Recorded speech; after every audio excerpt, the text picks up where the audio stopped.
My ex-husband reappears after 8 months, demands custody of our daughter, and claims his wife will press charges if I don't comply. I, 33 female, was married for 8 years to my ex-husband Peter, 39 male, but we got divorced a year ago because he confessed that he'd been having an extramarital affair with his ex-girlfriend from college for about 3 years. I hadn't seen that coming at all because Peter and I had a 4-year-old daughter, so for him to have an affair with his ex even after he had a daughter was unbelievable for me. But it was true, and we ended up getting divorced, and I decided to raise our daughter on my own. He got married to his ex-girlfriend Mandy, 38 female, a few months after our divorce was finalized. I got to know about his wedding from his friends because, naturally, after the divorce, we didn't bother to keep in touch. I also managed to get full custody of our daughter, and he only visits her on the weekends under my supervision. But after his wedding, he just stopped visiting at all. I was fine with it because that just meant no more silence while he tried to play with our daughter, and I stayed in the room, trying my best not to kick him out. He'd visited a few weekends while we were getting divorced, and I'd let him because our daughter seemed to like being with him. But once he stopped, I didn't bother to reach back out again. It's been close to a year since our divorce was finalized, and the last time I saw him was 8 months ago, if I'm not mistaken. Since then, I've been focusing on work and raising my daughter because that's all there is to do for me. But last weekend, Peter showed up at my door without warning, and it was a really intense interaction. When I opened the door to find him there, I thought that he was there to meet our daughter, but he told me that he was there to talk to me. I found that kind of strange, because we'd had nothing to talk about for almost a year now. But nevertheless, I told him to continue. And he told me that his wife Mandy was planning on pressing charges against me if I didn't give them full custody of our daughter soon. She wanted me to hand over my daughter because she felt that as a single mother I wouldn't be able to provide for her as well as they would. In a way, I'd be depriving her of a comfortable childhood on purpose, which is why she felt that those were grounds for her to press charges against me for neglecting my daughter. And so, Peter was at my door asking me to hand over my daughter to them right away. Soon, they'd have the legal procedure completed as well because, according to his wife, I was incapable of raising her on my own. I totally flew off the handle when he said that to me, slammed the door shut in his face, and then told him to get lost unless he wanted me to call the cops on him. I couldn't believe that he'd even thought for a second that he could just come up to me and demand that I give my daughter up after he'd straight up ignored our existence for almost an entire year. I wasn't fazed by whatever Mandy was threatening to do either because it was literally baseless. She couldn't just press charges against me for neglecting my daughter only because I was a single mother. That's just ridiculous. I wasn't scared of that, but I was scared of Peter returning and reminding my daughter that he existed once more. It has been hard enough to get her to forget about her dad without telling her the truth, and I just couldn't put her through that once more. I also just didn't like the idea of him having any access to me at all because whatever he said the other day was actually really creepy. The fact that he didn't think there was anything wrong with what he was suggesting was also concerning. So, I decided to move in with my parents for a while until I felt safe enough to go back to living on my own. It would also be convenient because then my nanny would also be able to take a break for a couple of days. And so, 2 days after Peter's reappearance, I moved back in with my parents and have been living with them since then. I didn't hear from Peter after that until 2 weeks back when he showed up at my parents' place as well. He knew that this was the only other place I was likely to be, but now that I had my mom and dad with me, I felt a lot more confident and ready to fight with him. My daughter was fast asleep at the time and was being looked after by my mother in the upstairs room. So no matter how loud I got, she wouldn't be able to hear me, and I was free to say whatever the heck I wanted to. He looked really upset and told me that they weren't going to press charges, they couldn't even if they wanted to. But he still found it unfair that I'd just taken away our daughter's custody forcefully, only because he cheated. He told me the real reason that he'd come back the other day after so long was because both he and Mandy could feel the void that his daughter's absence had left in their lives. Even though she wasn't her bio mom, apparently she'd met my daughter several times while they were still together. Whenever he'd take our daughter out, they'd go and meet Mandy, so they'd begun to think of themselves as parents too. And Mandy believed that she would have made a good stepmom had I given her the chance to prove it, which I didn't. Peter said that it was unfair of me to file for full custody, knowing that it was unlikely that he'd be able to get joint custody since our daughter was still relatively young, and also because he'd been cheating for 3 years before he finally confessed. One of the major reasons he didn't get full custody was because of his job, which happened to be taxing, and he had to work long hours and travel often, which wouldn't leave him with enough time to look after our daughter personally. And I didn't even know Mandy that well, so she wasn't even in the running to get custody regardless of her relationship with Peter. The best arrangement his lawyer could manage for him, legally, was visitation rights, but I don't see how that was my fault exactly. He's the one who messed up his chances of getting joint custody by cheating, because his infidelity did play a huge role in the custody battle. And after his divorce was finalized, he pretty much gave up and let me have full custody, so I honestly don't understand why he's blaming me for any of this. He told me that he just wanted to reconnect with his daughter, and so did Mandy, which is why they were here asking me for another chance.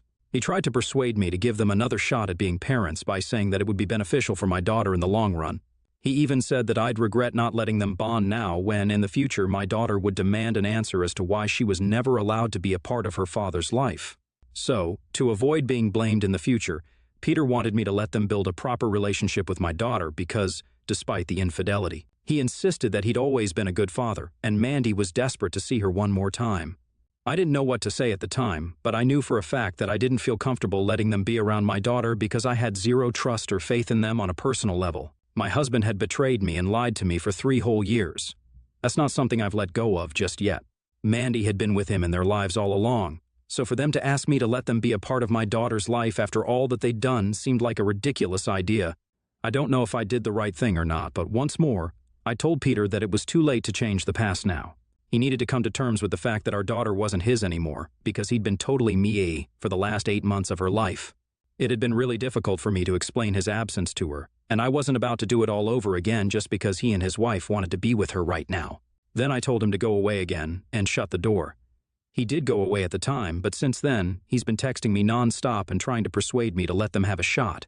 He keeps insisting that our daughter needs him just as much as she needs me, and that I'll regret my decision in the future when my daughter resents me for saying no to him in the present. It's gotten to a point where I genuinely don't understand if I'm doing the right thing here or not by keeping them apart. AITA for not letting my ex-husband be a part of our daughter's life after he cheated on me and cut us off for 8 months.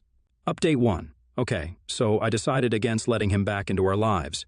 I was crazy to even be considering it, and I think it was because I was feeling over-emotional since I was seeing him after a really long time. But yeah, not going to happen. I spoke to my parents about what I'd been feeling, and they were vehemently against even speaking to him again because he's just a horrible person who screwed me up and completely ruined any chance I had at happiness in future relationships by lying to me and cheating for 3 freaking years despite being in a relatively happy marriage. It probably wasn't happy enough for him, I suppose. It's been 2 days since I posted, and most of the comments on my original post have been ones that advised me never to let him into my life ever again, and to try and get a restraining order against him. I think that's what I'll do if he shows up again because I don't think he's the kind of guy to give up easily. I've contacted my lawyer already, and I'm trying to terminate any parental rights he has at all because he obviously doesn't deserve to be a dad. The kind of father who can just abandon their child for months on end without an explanation, and then come back when it suits them, isn't someone who can be trusted at any cost, and I know it better than anyone. Besides, I don't even know what he'd been up to during those 8 months that he didn't visit us at all, so it really was strange that he thinks I'll just welcome him back with open arms now that he's finally ready to bond with his daughter. Tough luck, buddy, but that's not how the world works, and that's certainly not how my world works. I've even blocked him everywhere because the last couple of texts that he sent to make me feel empathetic towards him rubbed me the wrong way because they're all phrased like, I'm the villain here, and he's the long-suffering victim who's been separated from his daughter because of my cruelty and selfishness, as if he never cheated and then pulled the disappearance act on me afterward. I can't believe I let myself get carried away at all because of his sudden reappearance. I don't think I'm coping with this as well as I thought I was, and I really cannot afford to fall weak again. So I'm taking the advice that most people here seem to have for me and looking into therapists. I think that'll be a good way to move forward and try to put this episode behind me. It'll take up my time, but at least something productive will come out of it, and maybe I'll be able to stop overanalyzing and overthinking. Update 2. Hello, it's been 3 days since my last update, and today Peter sent me an email about why exactly he's come back to us after so long. I'm not going to lie, it's messed up even by his standards. I don't know what kind of weird crap he and Mandy are up to, but I'm glad that I already spoke to my lawyer. And we're already ahead of him because a couple of things that he said were concerning, to say the least. In the email, he told me that after the divorce was finalized, Mandy told him that she didn't want him to be in touch with me anymore, so he gave up custody of his daughter and decided to focus on his married life. Now, the reason they'd broken up all those years back when they were in college was because she'd always been way too family-oriented, and he wanted someone who had ambitions other than getting married and having kids. But both of them had changed over time, and once they reconciled a couple of years ago at the reunion, they realized that they'd messed up by breaking things off and started an affair. She dumped her then-boyfriend, and Peter claimed that he'd wanted to tell me, but by the time he'd mustered up the courage to confess, I was already pregnant. The longer he postponed telling me, the more difficult it became. With time, even Mandy had started feeling attached to our daughter, so it all got complicated for him. And he just let it continue that way for 3 years, until it finally dawned upon him that what he was doing was messed up and that he needed to clean up his act, or else he'd end up living a lie for the rest of his life. So he told me, and then the divorce happened. He ended up giving up custody of his daughter because he wanted to devote all his time to being a good husband to Mandy. Unfortunately, over time, they realized that Mandy still did want a family, but she was too old to conceive now without facing health complications during the pregnancy. And so, they decided that instead of trying to have a baby of their own, they could just ask me to let them co-parent the child that Peter already did have. That's why he visited me that day. But when he realized that I wasn't going to be intimidated into handing over my daughter, he tried to take a much less threatening and much more manipulative route, which also didn't help much. So now his last option was to tell me the truth and hope that I'd understand where they were coming from. He told me that Mandy already felt like she'd been a mother to our daughter at some point when it was just the 3 of them, and I wasn't at home. She just wanted a chance to live that life once more, and I was the only person who could make it possible for them. This was their plea to me to let them have the family that they'd always wanted, just for Mandy's sake. I mean, I've got to hand it to them. It really does take an insane amount of confidence and guts to send something like this to the woman whose life you messed up.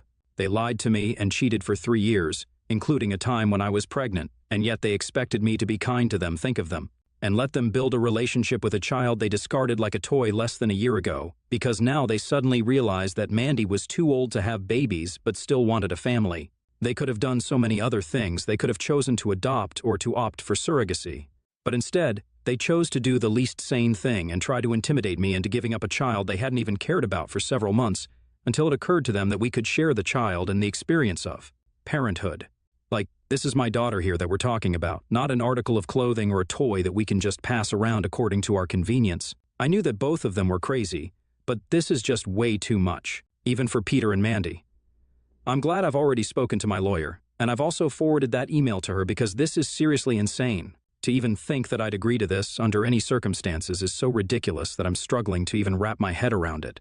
It really does take a special kind of delusion to approach the woman you screwed over together and then make an absurd demand like the one they made.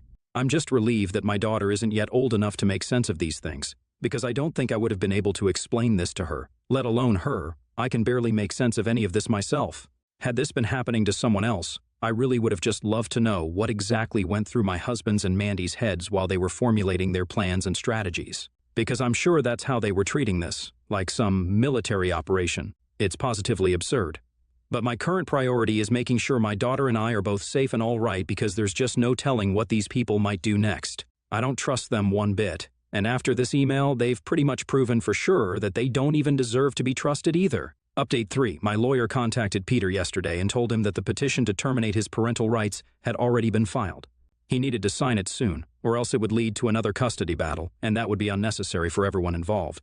Naturally, he didn't take that kindly, and today, a couple of hours back, both Peter and Mandy showed up at my parents' place while I was about to leave for work. I told them that they needed to stay off our property, or else I'd call the police. So they did take several steps back out onto the street, but they were really stubborn. Mandy said to me that what I was doing was going to destroy my daughter's future because everyone knew I wasn't capable of raising her by myself.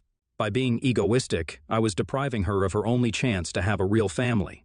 I can't even put into words how wrong that was on so many levels, and how offensive it was to me personally, because what was that even supposed to mean? I flared up at her and ended up screaming at her at the top of my lungs in retaliation because the things she was saying had gotten under my skin in the worst possible way. This woman was literally a homewrecker, so she of all people had no right to lecture me on what my daughter needed or what a family was. She was the one who'd ruined a perfectly happy family, and my husband had happily gone along with her. But now they were back to try and let them play happy family with my daughter? Even someone in an insane asylum would know how ridiculous that sounds. And I'm also fully capable of raising my daughter on my own because I have a job and make a decent amount of money, enough to live nicely and give my daughter the life that she deserves to have. So I'm not too worried about the financial part of it. As for my daughter's family, I think I'm enough for her at the moment, and in the future, I might get married again and she'll have a father.